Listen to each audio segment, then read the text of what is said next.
तुम एक ऐसी स्त्री बनना कि श्रृंगार तो करना पर संघर्ष से ना डरना। तुम्हें गिराने वाले बहुत मिलेंगे पर तुम खुद को खुद ही उठाने की हिम्मत रखना।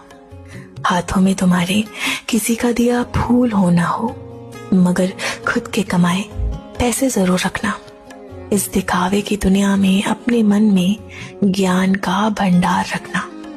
दिल में दया जरूर रखना पर छल कपट की समझ भी रखना। किसी की सजावट नहीं, खुद का अस्तित्व बनना। और ये दुनिया याद नहीं रखेगी कि तुम कितनी कीमती हो, मगर तुम याद रखना कि तुम भी किसी की बहन, किसी की बेटी हो। और ऐसे ही अपने चेहरे पे आत्मविश्वास बनाए रखना। तुम एक ऐसी स्त्री बनना। तुम एक ऐसी स्त्री बनना